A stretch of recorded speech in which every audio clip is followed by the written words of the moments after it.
सवेरे टुनटुनी चिड़िया के पास कालू कौआ रोता हुआ आता है। अरे क्या हुआ कौवे भाई, आप इतना क्यों रो रहे हो? अरे टुनटुनी बहन, क्या बताऊँ आपको, हमारे इलाके में ना जाने कहां से एक बिल्ली आ गई है और उसने मेरे एक बच्चे को पकड़कर खा लिया। क्या बिल्ली कहां से आ गई हमारे इस इलाके में? पता नहीं कहां से आई है, पर आते ही उसने आतंक मचा रखा है। अब मैं अपने बच्चों को कैसे उस बिल्ली से बचाऊं? तभी टुनटुनी चिड़िया मनी मन सोचने लगती है। हे भगवान, अब मैं क्या करूं? मेरे तो 4 अंडे हैं और कुछ ही दिनों में उन अंडों से बच्चे भी आने वाले हैं। अब उससे मैं अपने बच्चों की कैसे रक्षा करूं? अच्छा टुनटुनी बहन, अब मैं जा रहा हूँ अपने घोंसले में, वरना वो बिल्ली फिर आ गई तो मेरे बच्चों को फिर से मार देगी। ये कहकर कालू कौआ अपने घोंसले में चला जाता है। कुछ दिन यूं ही बीत जाते हैं। टुनटुनी चिड़िया के 4 नन्हे नन्हे बच्चे अंडे से बाहर आ जाते हैं। अरे मेरे नन्हे नन्हे बच्चों, कैसे हो सब? बच्चे चूचू करते रहते हैं। तभी टुनटुनी चिड़िया के घोंसले के नीचे से वही बिल्ली गुजर रही होती है। अरे ये तो कोई चिड़िया के बच्चों की आवाज लग रही है। लगता है आज तो नॉनवेज भोजन मिलेगा। चलो तलाश करती हूँ, आखिर ये बच्चे कहाँ छुपकर बैठे हैं। बिल्ली तभी पेड़ के ऊपर टुनटुनी चिड़िया का घोंसला देखती है। अच्छा, तो ये बच्चों की आवाज उस घोंसले में से आ रही है। अच्छा बच्चों, तुम यहीं बैठे रहो, मैं तुम्हारे लिए भोजन की व्यवस्था करके आती हूँ।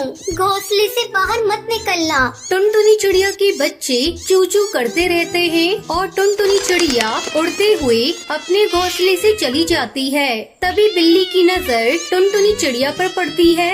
चलो अच्छा है, ये चिड़िया खुद ही अपने घोंसले से उड़ गई। अब मैं बड़ी ही आसानी से इसके बच्चों को अपना शिकार बना पाऊंगी। बड़े दिनों बाद भोजन में आज नॉनवेज खाने को मिलेगा। बिल्ली अपनी कातिलाना अदा से धीरे धीरे पेड़ के ऊपर चढ़ती है और वो धीरे धीरे टुनटुनी चिड़िया के घोंसले के पास पहुंच जाती है। घोंसले में टुनटुनी चिड़िया के 4 नन्हे नन्हे बच्चे चींची कर रहे थे।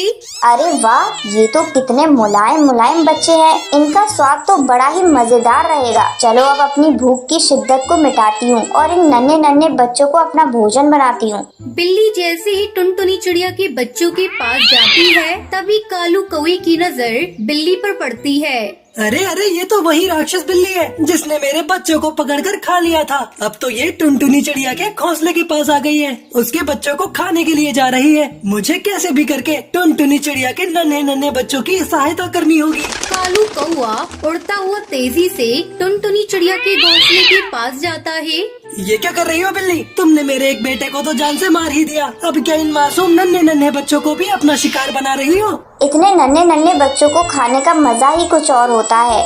मैं तुम्हें टुनटुनी चिड़िया के बच्चों को नहीं खाने दूंगा। इन बच्चों को छोड़ दो, वरना हम सारे पक्षी मिलकर तुम्हारा जीना मुश्किल कर देंगे। तुम पक्षी मेरा क्या कर लोगे? मैं तुम सबको कच्चा चबा जाऊंगी। तुम मेरे शिकार के बीच में ना आओ, वरना बेवजह ही मारे जाओगे।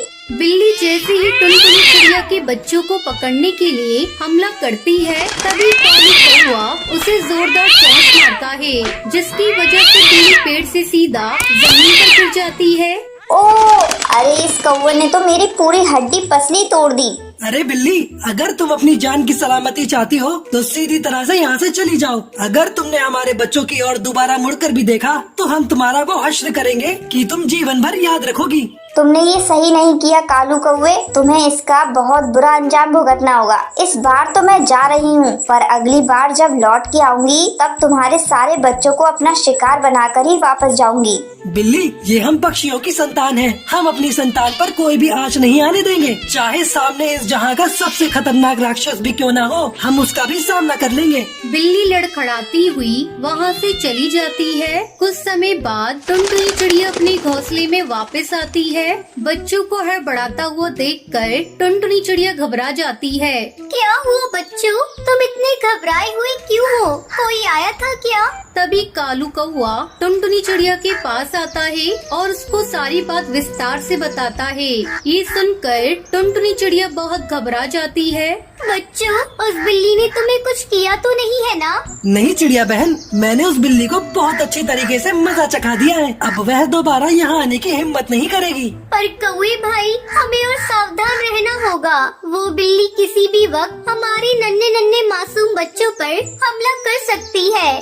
हाँ चिड़िया बहन, आप चिंता ना करो, मैं आज से ही बहुत सावधानी से रहूंगा। अच्छा, अब आप अपने बच्चों की देखभाल कीजिए, मैं अपने घोंसले में जाता हूँ। ये कहकर कालू कौआ अपने घोंसले में चला जाता है।